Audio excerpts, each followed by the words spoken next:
আসসালামু আলাইকুম, আদাব। মৌলভীবাজার 3 মৌলভীবাজার রাজনগর বাসী আমার সকল ভাই বোনেরা, হিন্দু, মুসলমান, খ্রিস্টান, বৌদ্ধ, সবাইকে আমি আমার আন্তরিক শুভেচ্ছা এবং ধন্যবাদ এবং কৃতজ্ঞতা জ্ঞাপন করছি।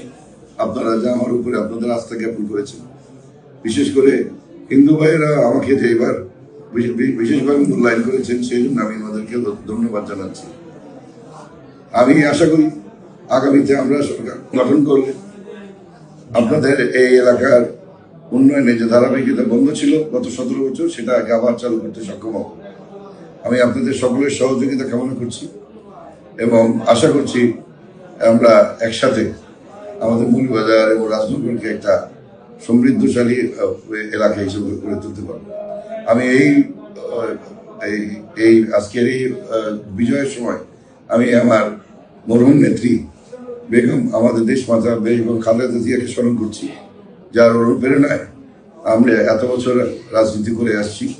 আজকে উনি আমাদের মধ্যে নাই, আমি ওনাকে সশ্রদ্ধের সাথে ওনাকে স্মরণ করছি এবং সেই সাথে আমাদের চেয়ারম্যানকে আমি ধন্যবাদ জানাই যে আমাদেরকে নমিনেশন দিয়েছিলেন এবং আমরা ওনাকে কি বলে বিজয়ের ফল ওনাকে দিতে সক্ষম হয়েছি।